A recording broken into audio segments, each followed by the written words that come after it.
Alright, alam mo ba Carla na ayon sa International Market Analysis Research and Consulting Group na nasa $1.4 trillion ang halaga ng halal food market noong taong 2017 at malaki rin daw ang potensyal ng market na ito sa ating bansa.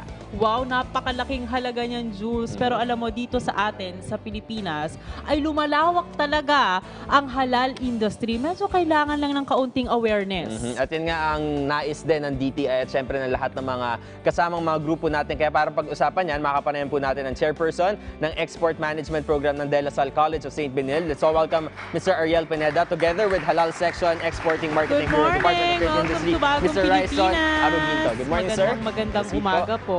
Good morning. Good morning. Okay, so now let's talk about the partnership first of DTI and De La Salle College of Benil. Kamusta po yung ugnayan ninyo? Ang ugnayan ng De La Salle College of St. Benilde under the Export Management Program ay nagsimula noong mga nakaraang taon pa. Ito ay pinagtitibay because the De La Salle College of St. Benilde invokes and promotes inclusion and innovation. Having said this, we believe that it is now time to have an inclusive economy, which means that we have to educate and empower the students to be able to understand the concept of halal. Okay, so ano po ba siguro yung key objectives nitong partnership nito between Benilde and DTI? Well, for us in the DTI, one is we want to institutionalize sana the program for halal. In addition to that, we want also to increase more awareness about halal.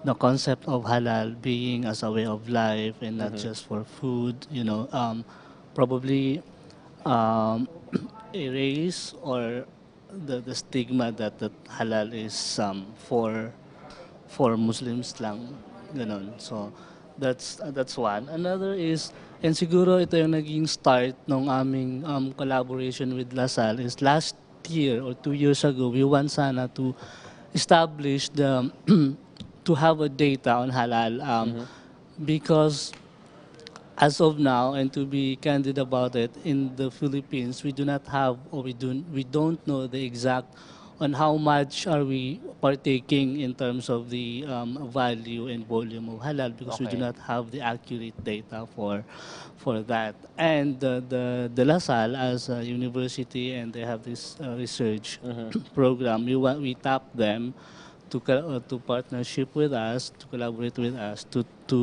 for this purpose. Okay. So currently, hindi pa masasabi ng DTI kung anong klaseng siguro status ng halal industry sa Pilipinas. What we have actually is an indicative. We have an indicative data. The assumption is that number one, the products or service need halal certification. Second is, it is being exported to Muslim countries. So with that, we assume that the data that we get from that is halal, for data for halal. Siguro, kamustahin natin yung potential ng halal industry here in our country. Kamusta po ba yung quality, yung competitiveness niya, especially not just in the ASEAN region but also sa world market po? So in that regard, that is where De La Salle College of St. Benilde played a big role. Because as you all know, only De La Salle College of St. Benilde have an export management program all over the country. And so the students taking this program have their own businesses. Okay? So we start with educating them. We start with empowering them that there is a certification needed if you wanted to export halal product. That's number one. Yes. Number two, as Sir Raison have stated here, we want to break the stigma because you cannot be successful in any endeavor unless you know what it is all about or you are educated about it. So we cannot remove the stigma or raise the level of awareness of halal if we do not start in educating our students with what halal is. So now our students are very well aware that halal is not only for Muslim. Halal is not a way of, it's a way of life for Muslim, but for the non-Muslim, it refers to quality, wellness, safety. It's like an ISO certification. Okay. Okay. So in this case, for the last 1 year, we have produced many products that the Philippines can export to other countries through feasibility studies and research that we are capable of doing, and through our indigenous materials, and it will have to just undergo the halal certification Okay. process. In addition lang, talking about the potential of halal in the Philippines, number one, siguro is the sizable Muslim population in the country. It is estimated that more than 10 million out of more than 100 million population of the Filipinos in the Philippines are Muslims. So that alone is a big Sa market driver, already. yeah, for halal. And aside from that, for non-Muslims din kasi, as we know, there's this shift in the paradigm towards we are now being healthy, Uh-huh. health conscious, That's right. diet and everything towards healthiness, and halal is the perfect way to Okay. perfect alternative to address that.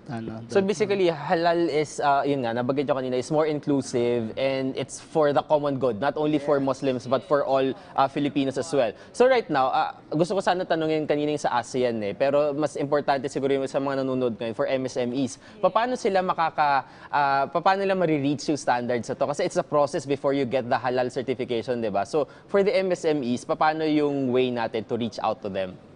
Okay. There's this halal certification process that we call.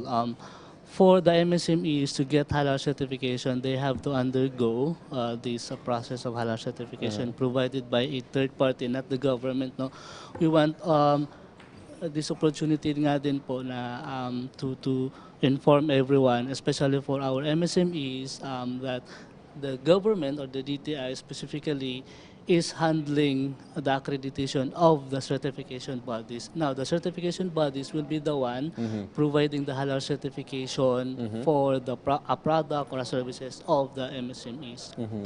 So, yun yung process natin. Requirements, talking about requirements, about